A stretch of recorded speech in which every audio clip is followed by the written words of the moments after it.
Puji Tuhan, selamat pagi Bapak Ibu yang dikasihi oleh Tuhan kita Yesus Kristus. Kita bertemu pada program Berkat Pagi pada saat pagi hari ini. Ya, sebelum kita melaksanakan setiap aktivitas, Bapak Ibu yang dikasihi Tuhan, baiklah kita mendengarkan, merenungkan kebenaran firman Allah. Karena kebenaran firman Allah adalah kekuatan buat saya dan saudara. Kita akan membuka Alkitab kita akan baca di dalam Lukas. Kita akan buka Injil Lukas pasalnya yang pertama. Injil Lukas pasalnya yang pertama, ayatnya yang pertama. Ya, saya bacakan Lukas pasal 1 ayatnya yang ke-1. Theophilus yang mulia, banyak orang telah berusaha menyusun suatu berita tentang peristiwa-peristiwa yang telah terjadi di antara kita, Nah, dalam pembacaan ayat ini ada komanya, saudara. Tetapi yang ingin saya bahas hanya ayatnya yang pertama. Satu hal yang sangat menarik bahwa Lukas menulis Yesus dengan dia mengambil pandangan Yesus sebagai manusia yang sempurna. Kita pelajari dalam kepribadian Lukas, atau kita mengenal Lukas.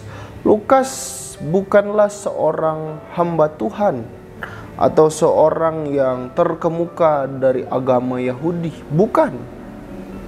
Latar belakang Lukas adalah dia adalah seorang tabib. Ya, saudara tahu tabib itu pekerjaannya adalah menyembuhkan orang, mengobati orang. Ya, kalau sekarang itu bisa disebut dengan dokter. Jadi Lukas ini adalah seorang dokter.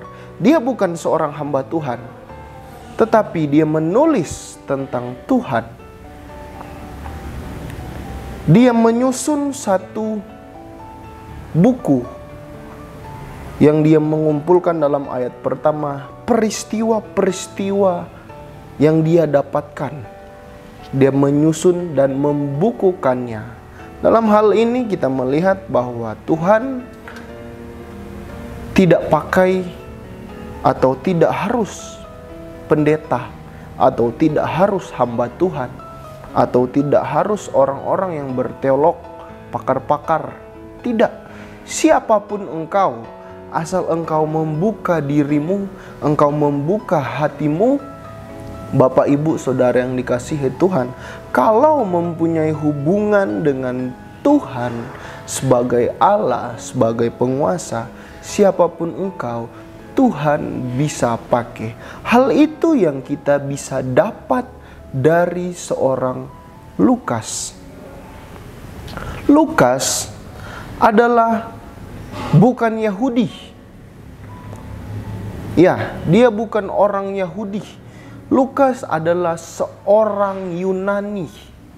Seorang Yunani. Dia adalah seorang dokter dan dia bukan seorang Yahudi. Lukas adalah seorang Yunani.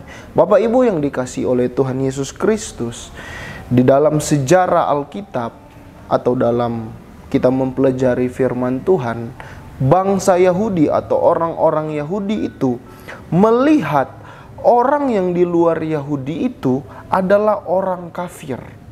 Jadi mereka melihat kalau orang-orang yang bukan satu golongan dengan mereka, orang-orang yang di luar golongan mereka, itu mereka lihat adalah orang kafir. Seperti siapa? Seperti mungkin ada orang Yunani. Kalau kita kan bukan orang Yahudi, jadi kita juga termasuk orang kafir di dalam data mereka. Nah, Lukas ini dia bukan seorang Yahudi. Lukas adalah seorang Yunani. Jadi bisa digolongkan atau bisa kita katakan, bisa kita simpulkan, Lukas adalah seorang yang kafir. Lukas adalah seorang yang kafir. Karena dia bukan seorang Yahudi. Tetapi di dalam ayat 1, di dalam Lukas pasalnya yang pertama, ayatnya yang pertama, dia mendahulukan tulisannya dengan kata Theophilus yang mulia. Yang saya ingin bahas pada malam hari ini atau pada saat pagi hari ini adalah Theophilus yang mulia. Di dalam Alkitab, Lukas menulis, kita belajar tentang Lukas ini ya. Lukas menulis 2 kitab, yaitu kitab Lukas dan Kisah Para Rasul. Coba kita lihat di dalam Kisah Rasul 1 ayatnya yang ke-1. Kisah Para Rasul 1 ayatnya yang pertama, "Hai Theophilus." Kita perhatikan, dia juga menulis atau mengawali tulisannya dengan "Hai Theophilus, dalam bukuku yang pertama aku menulis tentang segala sesuatu yang dikerjakan dan diajarkan Yesus." Di dalam Injil Lukas dia mendahulukan tulisannya dengan Theophilus, di dalam Kisah Rasul dia mendahulukan tulisannya juga dengan Theophilus. Siapakah Theophilus ini? Theophilus itu adalah nama atau gelar kehormatan yang diberikan oleh Lukas, atau satu kelompok yang dihormati, satu perkumpulan yang mempunyai nama. Saudara yang dikasihi Tuhan, Lukas menulis tulisannya untuk Theophilus, untuk orang-orang kafir. Dia bukan orang Yahudi, jadi dia menulis suratnya ini kepada bangsa kafir. Dia ingin memberitahukan bahwa Yesus datang bukan hanya untuk orang Yahudi, tetapi di luar orang Yahudi, di luar orang Yahudi, yaitu Yesus datang kepada bangsa-bangsa kafir. Siapa bangsa kafir? Yaitu kita semua.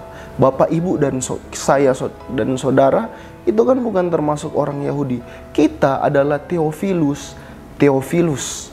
Kita adalah orang-orang yang bukan Yahudi, tetapi kita percaya tentang Yesus. Yaitu Theophilus yang mulia adalah satu gelar, yaitu yang diberikan oleh Lukas tentang kita sebagai orang-orang yang mengasihi Allah. Theophilus artinya adalah di dalam hati Allah atau bersahabat dengan Allah. Kita adalah Theophilus, orang-orang yang mengasihi Allah, orang-orang yang mencintai Allah. Walau tidak nampak keyahudian kita secara lahiriah, tetapi kita tergolong sebagai orang-orang yang mengasihi Allah. Lukas adalah salah satu orang yang juga mengasihi Allah, walaupun dia tidak berlatar belakang seorang Yahudi, tetapi dia menulis tentang juru selamat, yaitu Yesus Kristus. Artinya saudara yang dikasihi Tuhan, berbahagialah engkau. Yesus datang bukan kepada orang-orang Yahudi, tetapi kepada kita semua. Makanya apa yang sudah kita dapat di dalam Tuhan, kita pertahankan, yaitu iman. Kita adalah orang-orang kafir yang percaya Yesus, yang percaya pengorbanan Kristus. Makanya kita bisa diselamatkan oleh Yesus Kristus. Puji Tuhan, demikianlah kebenaran firman Tuhan, kiranya menjadi berkat buat kita semua. Immanuel, Allah beserta kita. Kami perlukan